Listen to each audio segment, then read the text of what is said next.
Now, Professor Manoj Kumar Jha. Thank you, Honorable Chairman Sir. Thank you so very much. आज 7वीं बार राष्ट्रपति महोदया के अभिभाषण पे बोलने को खड़ा हुआ। 2 राष्ट्रपति देखे इस कार्यकाल में और 3 उपराष्ट्रपति देख लिए इसी कार्यकाल में। महामहिम जब घर से निकलती होंगी उड़ीसा, झारखंड, बिहार, सड़कों से, उन्हें बहुत कुछ दिखता होगा जो अभिभाषण का हिस्सा नहीं है। मेरे पास वक्त ज्यादा नहीं था महामहिम, थोड़ा माननीय सभापति महोदय, मैंने सोचा कि मैं प्रोज में अक्सर बोलता हूं, आज पोएट्री में बोलूंगा और बाद में अगर हमारे साथियों को दिलचस्पी हो तो मैं कवि का नाम भी बता दूंगा। तो आय की असमानता के दर्शन होते होंगे, उससे भी रूबरू होती होंगी अपने पुराने दोस्तों से बातचीत के आधार पर। माननीय सभापति महोदय, 28 जनवरी ये एड्रेस हुआ, 29 जनवरी को 2 चीज हुई है और मैं सभी सदस्यों का ध्यान आकृष्ट करना चाहता हूं। उसके बाद मैं कविता के अंश पे आऊंगा। माननीय सभापति महोदय, उस दिन कोर्ट में 2 ऑब्जर्वेशन बहुत महत्वपूर्ण है। एक कहा गया कि क्या हम उल्टे पांव की यात्रा पे निकल पड़े हैं, पीछे की ओर जा रहे हैं, यूजीसी रेगुलेशन के संदर्भ में। मेरा दिल किया कहूं, जी हाँ हजूर। You got only 6 minutes. Sir, I thought you sought your protection. 2 minutes extra I'll take. पूरे तामझाम के साथ पीछे की ओर मार्च कर रहे हैं। यह भटकाव नहीं है, ये घोषित नीति है। हमारा गंतव्य आसमान की ऊंचाई नहीं, अतीत की खाई है। मैं क्यों कह रहा हूं? जब कहा गया कि ट्रेड यूनियन विकास में अवरोधक है, मैं जानता हूं यहां हमारे तमाम साथी अलग अलग दलों के, हम ट्रेड यूनियंस को किस तरह की महत्ता देते थे और देते हैं। फैक्ट्रीज एक्ट नहीं होता, एम्प्लॉयज स्टेट इंश्योरेंस एक्ट नहीं होता, मैटरनिटी बेनिफिट एक्ट नहीं होता और तमाम चीजें नहीं होती। और सर, उल्टे पांव की यात्रा का एक आलम है कि आज से नहीं, जब पहली बार मैंने सदन में कहा था कि मेरे घर आएंगे कभी मौका लगे माननीय सभापति महोदय, मैंने 4 तस्वीर लगा रखी है एंट्रेंस पे। वो सीवर में उतर के मरने वाले हमारे लोग हैं।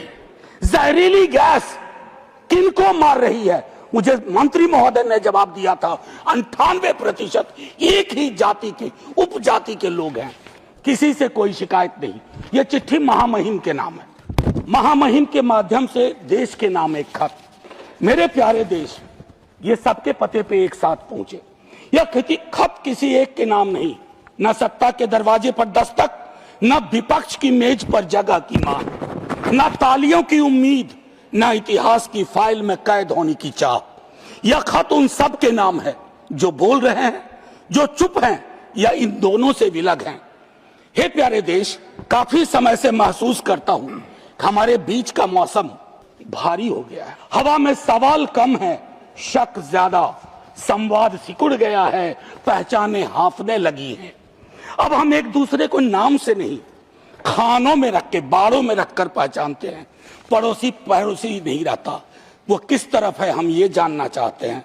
नफरत अब अचानक नहीं फूटती, उसे सोच समझकर उगाया जाता है, किताबों में, बहसों में, व्हाट्सएप की सुबहों में और चुनावी बिसातों पर।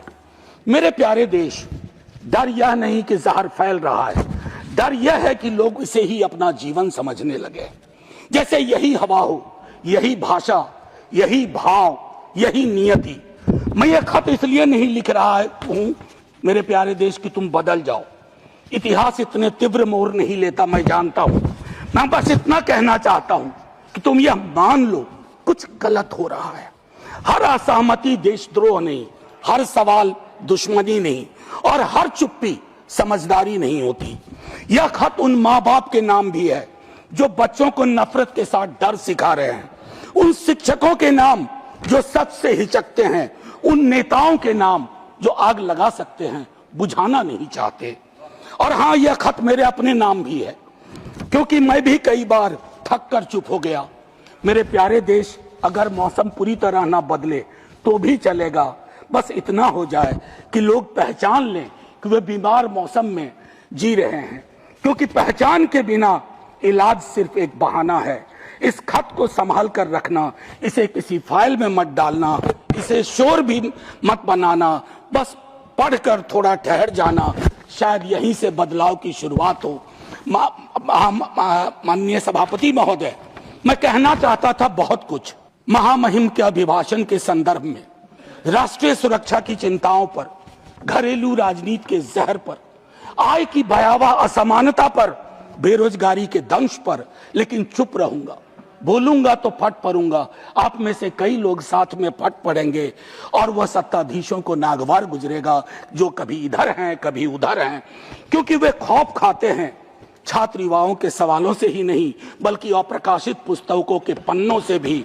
बकौल सर्वेश्वर रहा सक्सेना, बकौल सर्वेश्वर सनद रहे। देश सिर्फ कागज पर बना नक्शा नहीं होता, देश रिश्तों से बनता है। और जब सत्ता रिश्तों पर शक बोने लगती है तो संवाद देशद्रोह हो जाता है और सवालों से लोग डरने लगते हैं। फिर सरहदें नहीं टूटती, देश भीतर से चुपचाप दरकने लगता है। जय हिंद कहूं इससे पूर्व आपका धन्यवाद करना चाहता हूं। मैं चाहता हूं कि हमारी इस पूरी रवायत को, इस पूरी परंपरा को मैं जानबूझ करके इसको संदर्भ में रखना चाहता था कि हमारे संवाद के भी तरीके बहुत बदल गए हैं। ना जाने क्यों, मैं 100 दफा कह चुका हूं, 1 मिनट का वक्त दीजिए सभापति महोदय।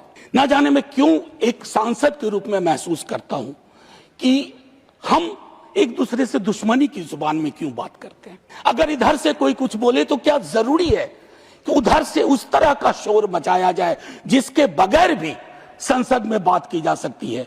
मैं पढ़ता हूं, मैंने 52 की संसद के बारे में पढ़ा, 57 पढ़ा। विपक्ष बहुत छोटा था, लेकिन छोटा आकार अपने आप में ये नहीं है कि विजडम भी छोटा ही होगा, ज्ञान भी छोटा ही होगा, सोच भी छोटी ही होगी। मेरा मानना है कि ये बैरियर टूटने चाहिए। इसे कोई अन्यथा न ले। इसे कोई अन्यथा न। सुधांशु जी, आज तक सदन में कभी कोई ऐसी बात नहीं बोली है जिससे किसी की गरिमा पर चोट पहुंचे। क्योंकि इस सदन में आया था तो नेहरू, प्रोफेसर हिरेन मुखर्जी, मीनू मसानी, राम मनोहर लोहिया को पढ़ के आया था। मैं चाहता हूं मेरा सदन जब कल को चर्चा हो तो वो नाम पुराने नहीं लगे, बासी ना लगे, उन नामों को लोग आज भी अंगीकार कर सकें। जय हिंद सर।